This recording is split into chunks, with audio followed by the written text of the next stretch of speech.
अनंतकोटी ब्रह्मांड नायक राजाधिराज योगीराज श्री स्वामी समर्थ महाराज की जय। अनंतकोटी ब्रह्मांड नायक राजाधिराज योगीराज अक्कलकोट निवासी श्री स्वामी समर्थ महाराज की जय। अवधूत चिंतन श्री गुरुदेव दत्त, श्री गुरुदेव दत्त, श्री गुरुदेव दत्त। सर्वांना माझा नमस्कार। मी दीपक पाटील। आपण यूट्यूबवरती एक चॅनल घेऊन येतो, ते आध्यात्मिक क्षेत्रामध्ये कामाला। आपल्या चॅनलचं नाव आहे हे असं का घडतं। हे चॅनलचं नाव असं ठेवण्याचं एक विशिष्ट कारण आहे की आता जसं आपण बोलत जाऊ ते तसं तुम्हाला समजत जाईल। आता आपले चॅनल आध्यात्मिक क्षेत्रामध्ये काम करतं। आध्यात्मिक, प्रबोधनात्मक, धार्मिक, परत ना ज्योतिषशास्त्र, हस्तरेखा, अशा बऱ्याच काही गोष्टी आहेत की त्यावरती आपलं चॅनल काम करणार आहे। आता ह्या चॅनलद्वारे आपण बरेच आध्यात्मिक क्षेत्रामध्ये बघितलं तर देवधर्म, कुलाचार, देवांचे वाङ्मय ग्रंथ, देवपूजा कशी करावी, नामस्मरण कसं करावं, देवांची प्रत्येक देवाची काही काही एक वेगळी महती असते ती सुद्धा आपण सांगणार आहे आपल्या चॅनलमध्ये, ते आपण सांगणार आहोत। आणि तसंच प्रत्येकाचा आध्यात्मिक क्षेत्रामध्ये विचार करता बरेच लोकांचा असा प्रश्न असतो, या कलियुगामध्ये किंवा विज्ञान युगामध्ये खरंच देव असतात का? मग देव असतात तर मग देवाची अनुभूती कशी असते? काही गोष्टीचे प्रश्न असतात प्रत्येकाच्या आयुष्यात। असे काही प्रश्नाची उत्तरं शोधण्याचा आपण प्रयत्न केला।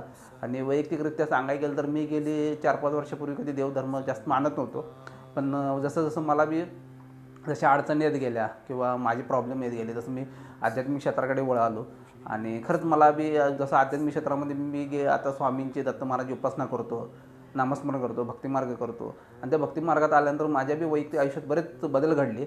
आणि जसं मला बी बऱ्याच माझ्या अडचणीत मला खरंच स्वामींची म्हणा, दत्त महाराजांची जशी प्रचिती आली, तसंच प्रत्येकाच्या जीवनात जसे जे आता बरेच लोक भक्तिमार्गात, आता बरेच लोक दत्त मार्गात आहेत, भक्ती स्वामींच्या मार्गात आहेत। आणि करत असताना बरेच लोकांना की स्वामींची प्रचिती असते, दत्त महाराजांची प्रचिती असते, त्यांचे बी वेगवेगळे अनुभव आहेत। आणि अशा लोकांना आपण आपल्या स्टुडिओवरती त्यांची मुलाखतीसाठी बोलवणार आहे। त्यांचे आलेले अनुभव, त्यांना देवाची आलेली प्रचिती, कसं किती काही काही संकटे येतात मोठी, मग त्यातनं देवा परमेश्वर जेव्हा तुम्ही जसं नामस्मरण करत असता, भक्तिमार्गात असता, तेव्हा तुम्हाला कसं त्यातनं बाहेर पडतात, ह्या बऱ्याच गोष्टी आहेत। असे कधी कधी मी असे कोणाकोणाची जसे ज्या गोष्टी ऐकल्या त्यांना आलेले अनुभव, की कधी मन हळवून येतं, कधी डोळ्यात सगळं पाणी येतं। अशा काही गोष्टी आहेत की ते खरंच मला वाटलं की जेणेकरून आपण ह्या गोष्टी सर्वांच्या समोर आणाव्यात, ह्यासाठी आपण हे चॅनल चालू केलं आहे। तसंच प्रबोधनात्मक म्हणजे आता समाजामध्ये बऱ्याच गोष्टी वाईट घटना घडत असतात, मग ह्या कशा, मग ह्यासाठी काय केलं पाहिजे, मग आध्यात्मिक मार्ग कसा स्वीकारला पाहिजे, ह्या गोष्टी काय आपण सांगणार आहोत। आणि आता बघायला गेलं तर पुढं एक आपण आता ज्योतिषशास्त्र, हस्तरेखा अशी मला बरेच गुरु भेटले। मग त्या क्षेत्रात मी जसं आध्यात्मिक क्षेत्रामध्ये काम करत असताना मला ज्योतिषशास्त्र, अशा ज्योतिषशास्त्र, हस्तरेखा असे बरेच गुरु भेटले। त्यांच्याकडून मी ज्योतिषशास्त्र, हस्तरेखा शिकलो।